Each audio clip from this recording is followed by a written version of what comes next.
It's just before midnight on July 22nd, 1991. Two Milwaukee police officers are walking up the stairs of the Oxford Apartments, a rundown building on North 25th Street. They have no idea they are about to discover one of the most horrifying crime scenes in American history. In apartment 213, they will find photographs of dismembered bodies, severed heads in the refrigerator, a 57-gallon drum filled with decomposing torsos, and evidence of unspeakable acts that would earn one man the titles the Milwaukee Cannibal, the Milwaukee Monster, and one of the most infamous serial killers the world has ever known. But here is what will haunt you. Jeffrey Dahmer didn't operate in the shadows. He killed for 13 years, claiming 17 victims, and he did it in plain sight. Neighbors smelled the death. Police were called multiple times. One victim even escaped, only to be returned to Dahmer by the very officers meant to protect him. This is the story of how a quiet, polite man became a monster, how the system failed again and again, and how evil can hide behind the most ordinary face. I'm the real Tale Oak, and tonight we are diving deep into the twisted mind of Jeffrey Dahmer. But I have to warn you, this case will disturb you. It will make you question everything you think you know about evil, and it will show you that sometimes the most dangerous predators are the ones we never suspect. But before we go ahead, please subscribe and ring that notification bell. And if this story truly touched you, like and share. Let's begin. To understand the monster, we have to go back to the beginning. Because Jeffrey Dahmer wasn't born evil, or was he? That's a question that still haunts psychologists today. Jeffrey Lionel Dahmer was born on May 21st, 1960 in Milwaukee, Wisconsin. On the surface, his family seemed normal, even privileged. His father, Lionel, was a chemical engineering student who would later earn his PhD. His mother, Joyce, was a teletype machine instructor. They lived in a comfortable home in the suburbs. But behind closed doors, the Dahmer household was falling apart. Joyce Dahmer suffered from severe mental illness. She experienced debilitating depression, attempted suicide multiple times, and was prescribed a dangerous cocktail of medications while pregnant with Jeffrey. Some experts believe these drugs may have affected his developing brain, though Lionel Dahmer has disputed this theory for decades. As a baby, Jeffrey was described as beautiful and happy. But something changed when he was 4 years old. He underwent a double hernia surgery, a traumatic experience that seemed to mark a turning point. After the surgery, his parents noticed a shift. The light in his eyes seemed to dim. He became more withdrawn, more isolated. And then, when Jeffrey was 6, his mother gave birth to his younger brother, David. Suddenly, Jeffrey wasn't the center of attention anymore. His already fragile mother had even less time for him. His father was consumed with his graduate studies. Jeffrey began to retreat into himself. By age 10, Jeffrey had developed a disturbing fascination: dead animals. He would scour the woods near his home, searching for roadkill. But he didn't just collect these animals, he began experimenting on them. In his backyard, Jeffrey created what he called a cemetery, a place where he would bury animal bones. But the burial was just the beginning. He started to dismember the carcasses, studying their anatomy with an intensity that disturbed even his father, a scientist himself. Lionel Dahmer later recalled finding his son bleaching animal bones, claiming he wanted to preserve them. At the time, Lionel thought his son was showing an interest in science. He had no idea he was watching the early stages of a serial killer's development. But here's what is truly chilling. Jeffrey was also developing another obsession, an obsession that would eventually define his crimes.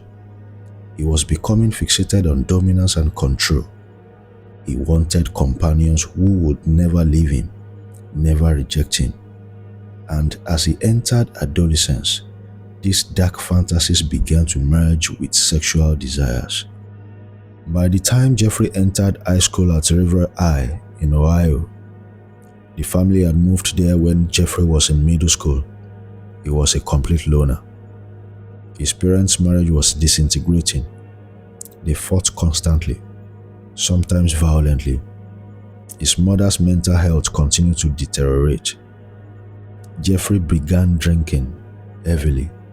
He would bring vodka to school in a thermos, getting drunk before his first class. His classmates nicknamed him Jeff the Drunk, but they didn't realize it wasn't rebellion. It was self-medication. Jeffrey was drinking to silence the violent fantasies growing louder in his mind. And those fantasies were becoming more specific. Jeffrey later admitted that by age 14, he was fantasizing about killing and having total control over unconscious men. He would ride the bus routes, imagining which men he would take. He even hid in the bushes outside a male jogger's route, holding a baseball bat, planning his first kill. But that first attempt never happened. The jogger didn't run that day, and Jeffrey retreated back into his fantasies for a while. Then, in 1978, everything changed. Jeffrey graduated high school. His mother, who had been granted custody of his younger brother David, moved out of the family home, and she left 18-year-old Jeffrey behind, completely alone. His father had already moved in with a new woman who would become his second wife. For several weeks, Jeffrey Dahmer was utterly abandoned. No supervision, no support, and no one to stop him. And on June 18, 1978, just 3 weeks after his high school graduation, Jeffrey Dahmer committed his first murder. His name was Stephen Hicks. He was 19 years old, just 1 year older than Jeffrey. Stephen was hitchhiking to a rock concert when Jeffrey spotted him along the side of the road. Jeffrey picked him up. They started talking. And in what would become his signature move, Jeffrey invited Stephen back to his house for drinks. Stephen agreed. Now at this point, Jeffrey didn't have a clear plan to kill. What he wanted was companionship, someone who wouldn't leave. But as the evening went on, and Stephen said he needed to go, something inside Jeffrey snapped. He couldn't let Stephen leave. He couldn't handle the rejection, the abandonment. Not again. Jeffrey grabbed a 10-pound barbell from the floor, walked up behind Stephen Hicks, and bludgeoned him twice in the back of the head. Stephen died almost instantly. Jeffrey Dahmer, at 18 years old, had become a murderer. What happened next is where we see the beginning of Dahmer's truly disturbing pattern. Most killers would panic, try to dispose of the body quickly. But Jeffrey didn't panic. Instead, he spent hours with Stephen's body. He dragged it to the basement. He dismembered it. He packed the pieces into garbage bags and buried them in the woods behind his house. But that wasn't the end. Weeks later, consumed with paranoia that someone would find the remains, Jeffrey dug them back up. He stripped the flesh from the bones using acid. He smashed the bones into small fragments with a sledgehammer, and he scattered the pieces throughout the woods. Stephen Hicks had completely disappeared. His family filed a missing person report, but without a body, without witnesses, without any evidence, the case went cold. It would be 13 years before anyone knew what happened to Stephen. And here's the most disturbing part. After killing Stephen, Jeffrey stopped. For 9 years, he didn't kill again. Why? What was different? After the murder, Jeffrey's father forced him to enroll at Ohio State University. But Jeffrey's alcoholism had spiraled completely out of control. He flunked out after one semester. Then, in late 1978, his father gave him an ultimatum: join the military or get out. Jeffrey enlisted in the army. He was stationed in Germany as a combat medic. And according to military records and testimony from fellow soldiers, Jeffrey was actually good at his job when he was sober. But the drinking continued. Jeffrey would get blackout drunk, and witnesses reported disturbing behavior. Some soldiers reported waking to find Jeffrey looming over their beds. Others reported that Jeffrey drugged them, though nothing was ever proven or officially reported at the time.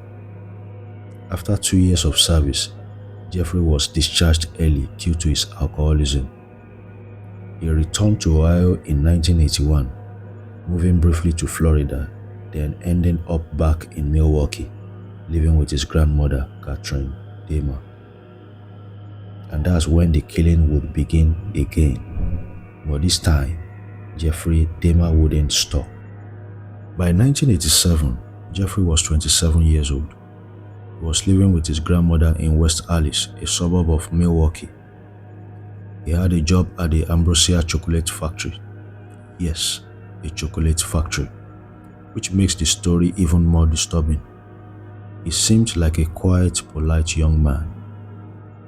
But Jeffrey had discovered Milwaukee's gay bar scene, and he had perfected his method. He would go to bars like Club 219 or the Phoenix. He would find young men, often men of color, often marginalized members of society who wouldn't be quickly missed. He would offer them money for nude photographs or simply to come back to his place for drinks. Then came the drugs. Jeffrey would mix sleeping pills into their drinks, initially Alcion, then later Triazolam or Temazepam.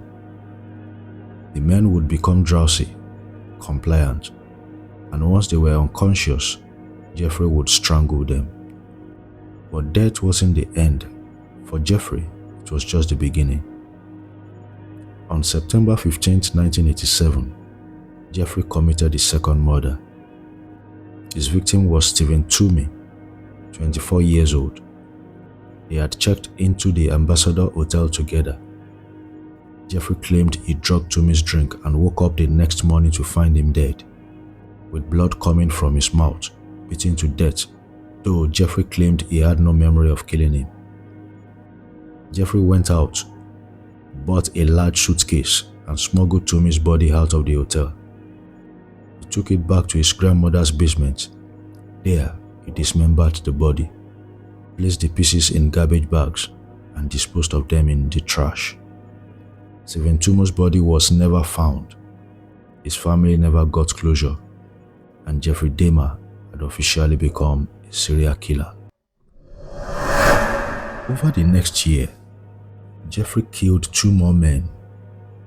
Jeremy Duxtator, 14 years old, in January 1988, and Richard Guerrero, 22, in March 1988. Both were murdered in his grandmother's basement. Both were dismembered. Both were disposed of in the garbage. But Catherine Dahmer was starting to notice things. Strange smells coming from the basement.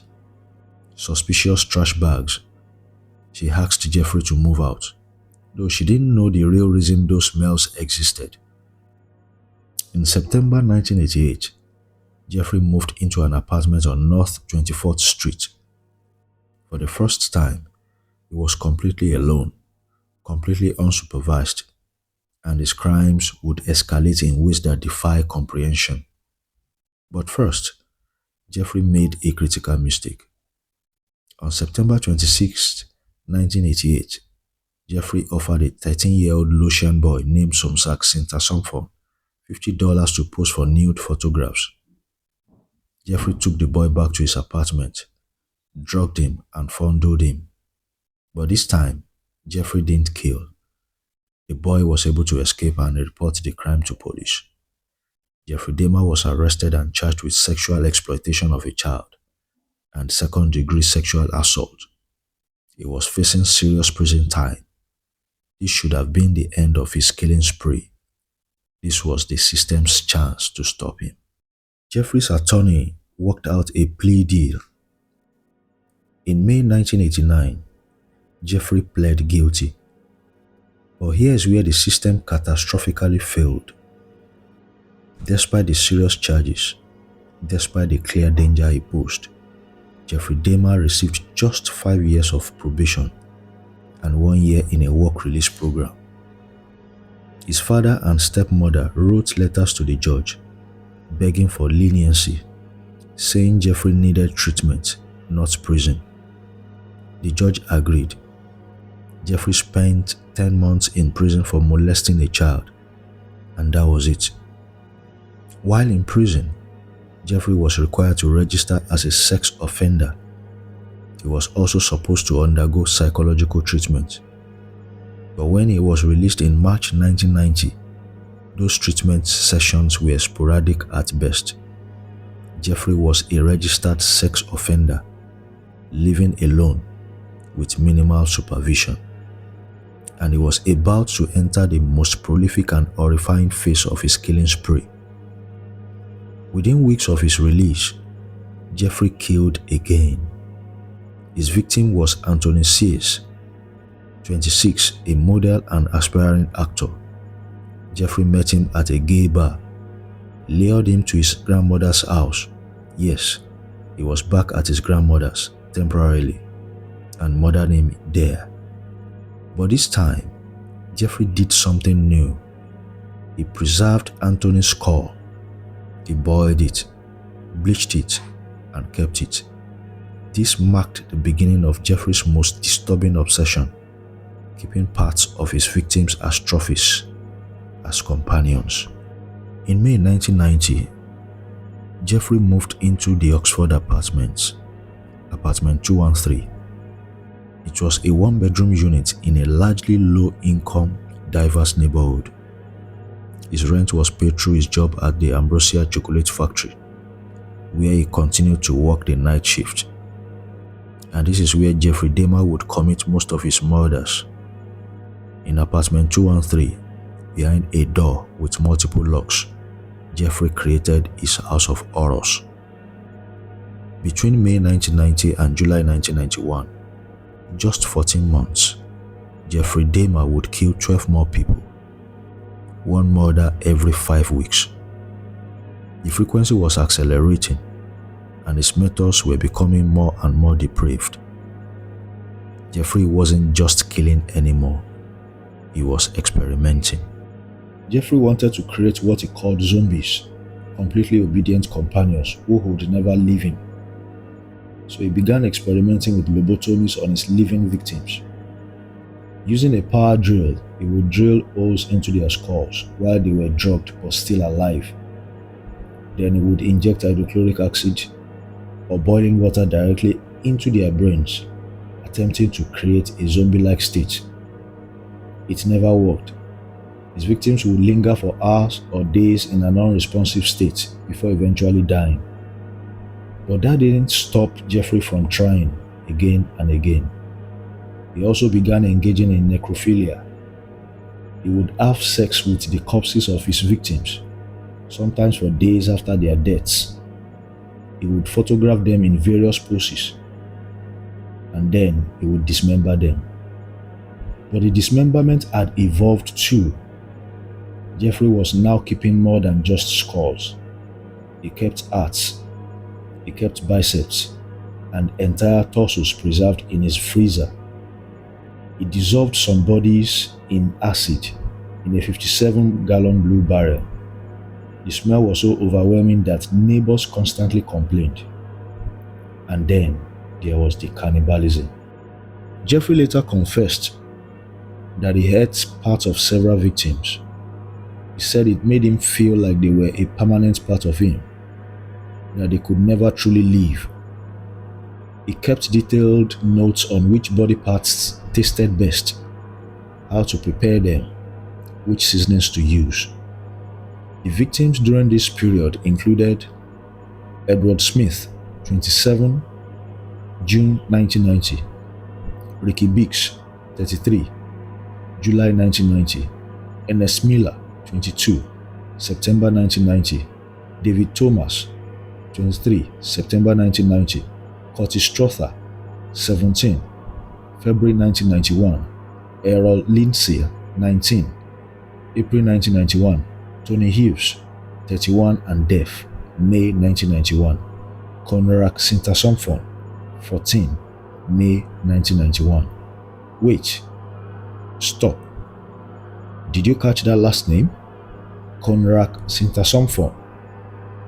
He was the younger brother of the boy Jeffrey had been convicted of molesting in 1988, and his case represents one of the most egregious failures of the police and the justice system you will ever hear. May 27th, 1991. It's around 2 a.m. Conrad Sintasomphon, 14 years old, is found naked, bleeding, and disoriented on the street outside Jeffrey Dahmer's apartment building. He is speaking in Laotian, clearly drugged and traumatized. 3 black women, Sandra Smith, Tina Spivey, and Nicole Childress, find him and immediately call 911. They stay with him, trying to keep him safe, telling the operator that this boy is hurt and needs help. Police arrive, and so does Jeffrey Dahmer. Jeffrey, calm and articulate as always, tells the officers that Conrad is his 19-year-old boyfriend, that they had a fight after drinking, and everything is fine. The officers believe him. The 3 women protested. They tell police the boy is clearly underage, clearly drugged, clearly in danger. One of them says, that boy is hurt. He needs help. But the officers ignored them. They don't run Jeffrey's name, which would have shown he was a registered sex offender on probation. They don't call for medical assistance. They don't question why a 19-year-old can't speak English and appears to be a young Asian boy. Instead, they escort Conrad back to Jeffrey's apartment. When the officers enter apartment 213, they smell a terrible odor. Jeffrey claims it's from bad meat. The officers don't investigate. They don't look around. They see photographs of men on the walls but don't think anything of it. In the bedroom, just feet away from where they are standing, is the body of Tony Hughes, decomposing. He had been killed 3 days earlier. The officers leave. They radio back to dispatch, making jokes about having to return the boyfriend to Dahmer, with one officer saying they needed to be the last. Their homophobia and prejudice literally cost Cognac his life. Within minutes of police leaving, Jeffrey killed Cognac. He strangled him, had sex with his corpse, dismembered him, and kept his call.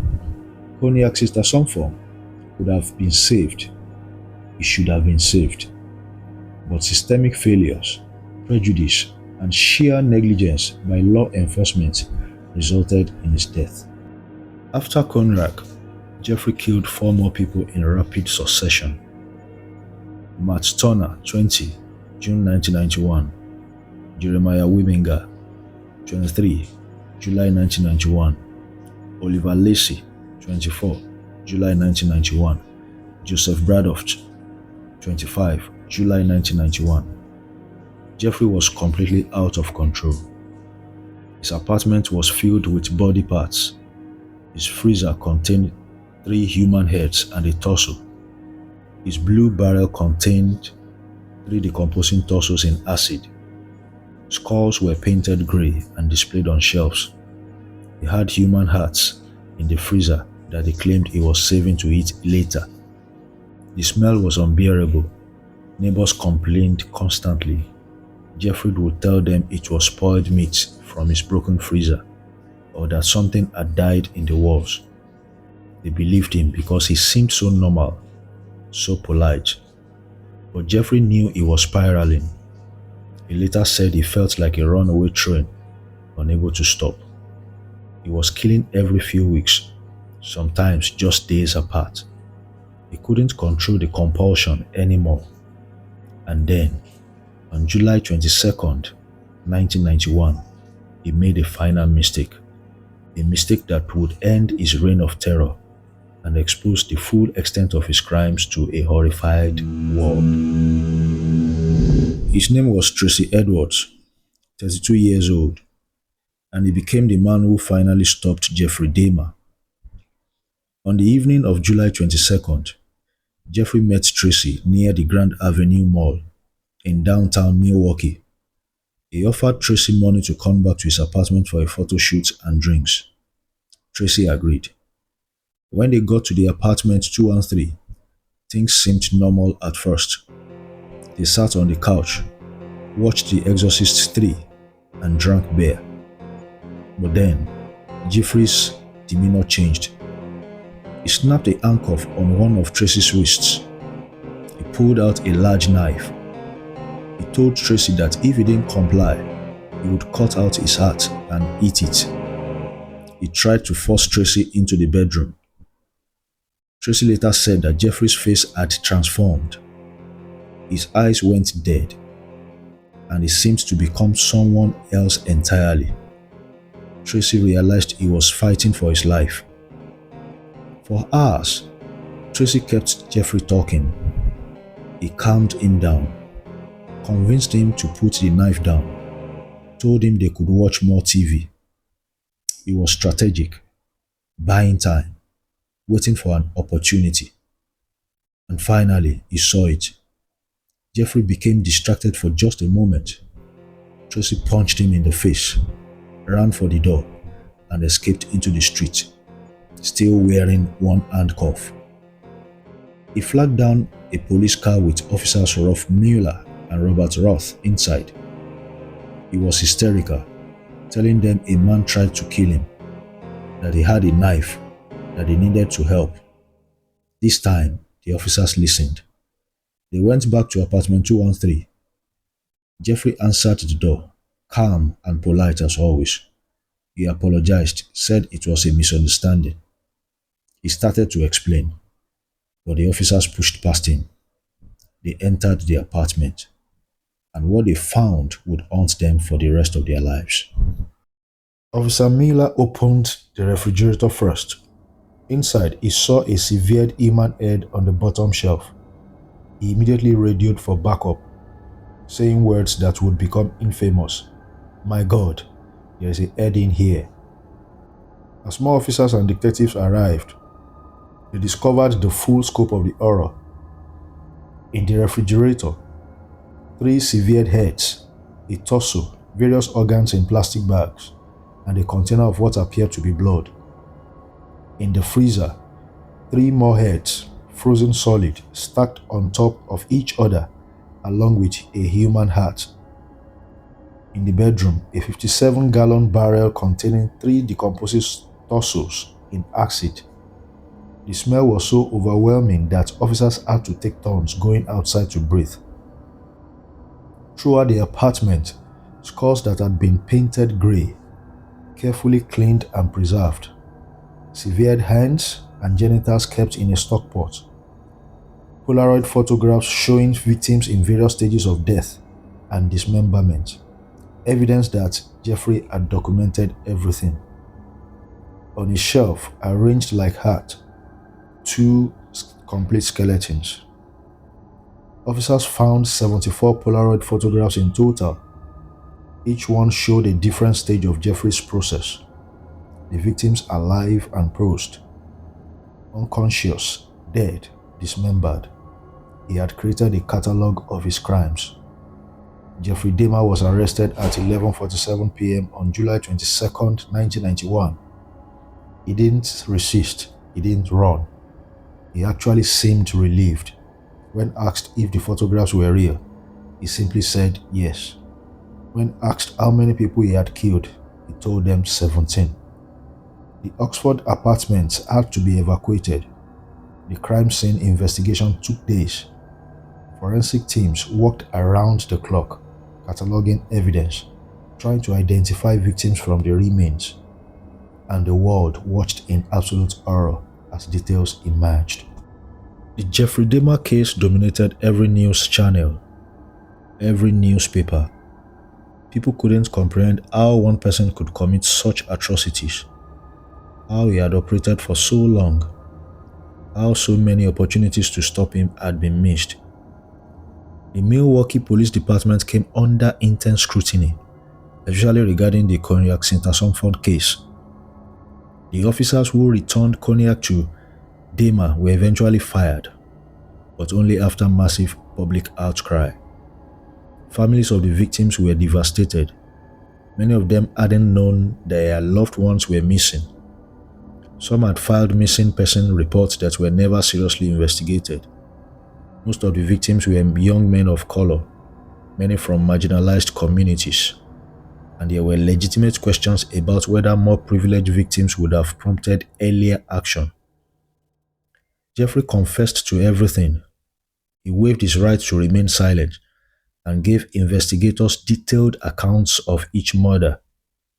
He showed them where he had scattered the remains of Stephen Hicks, his first victim from 1978.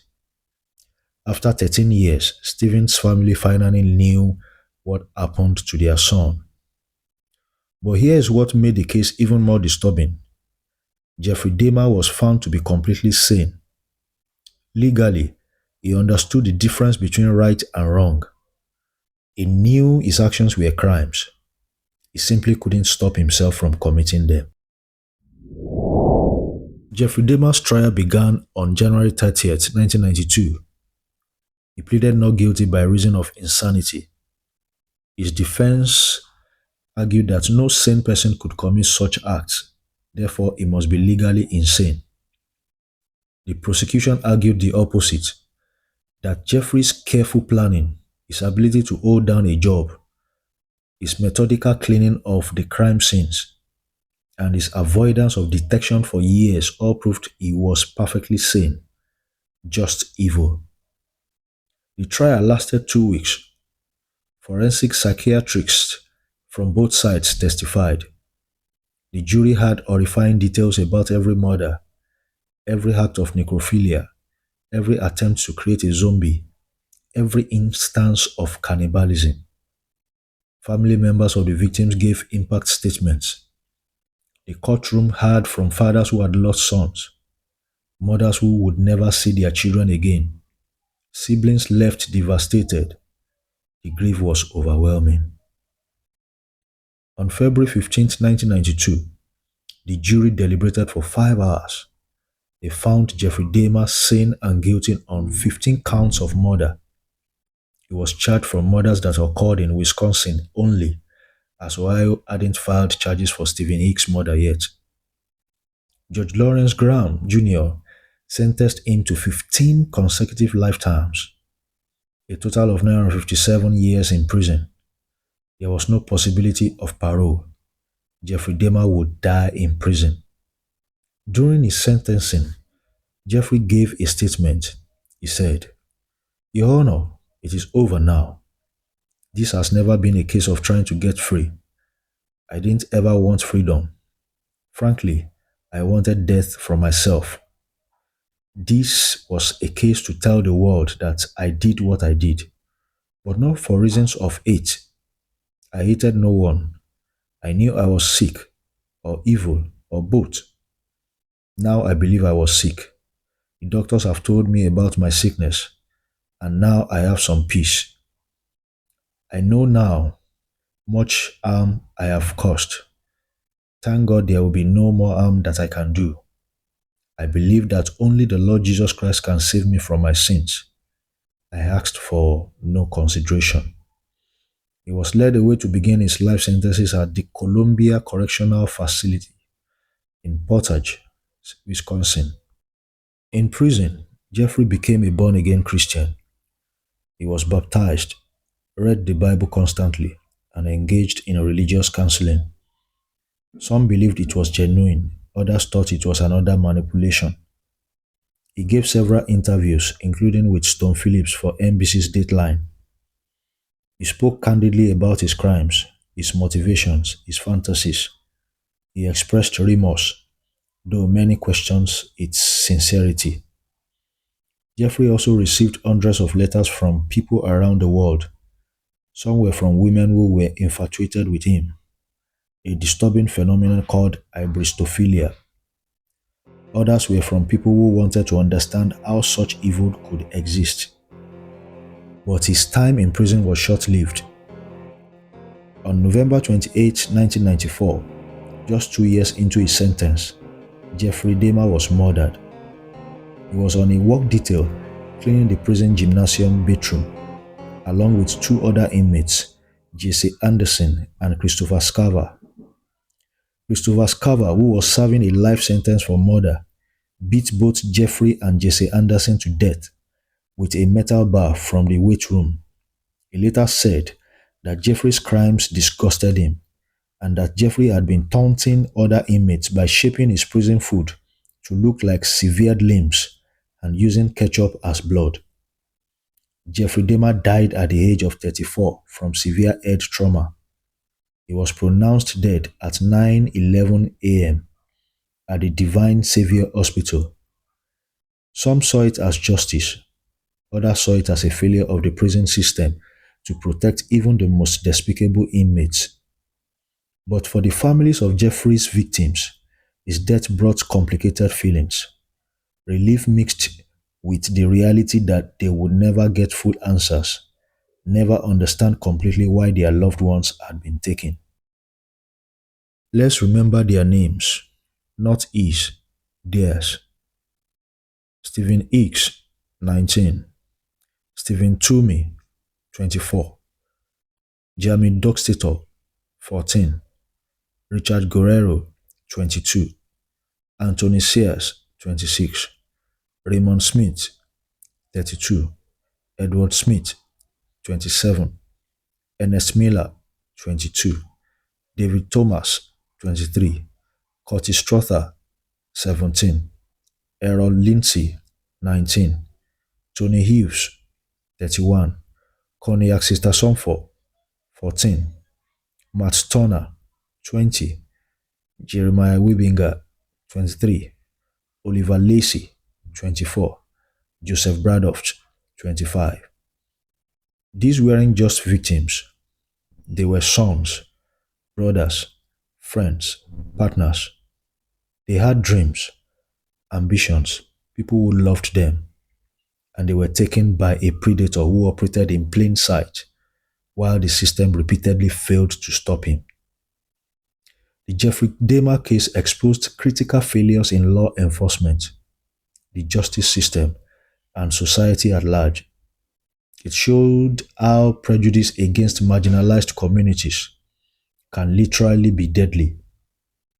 When police officers made jokes about Dahmer's boyfriend and failed to investigate because of homophobia, they cost Cognac Sintasomphon his life. It showed how a registered sex offender with minimal supervision can reoffend in the most horrific ways. Jeffrey was on probation when he killed 12 people. He was supposed to be monitored. He wasn't. It showed how the warning signs of violence, animal cruelty, childhood trauma, substance abuse, social isolation need to be taken seriously. Jeffrey's family saw these signs. His teachers saw them, but no intervention happened until it was far too late. And it showed that evil doesn't always look like what we expect. Jeffrey Dahmer was polite, articulate, employed, quiet. He was the neighbor who kept to himself. He was the co-worker who didn't cause problems. He was ordinary until he wasn't. Today, the Jeffrey Dahmer case continues to fascinate and horrify in equal measure. There have been countless documentaries, books, movies, and TV series about his crimes. Some argue this gives him the infamy he doesn't deserve. Others say that studying cases like his helps us to understand the psychology of serial killers and potentially prevent future tragedies. What's not debatable is that 17 families were destroyed.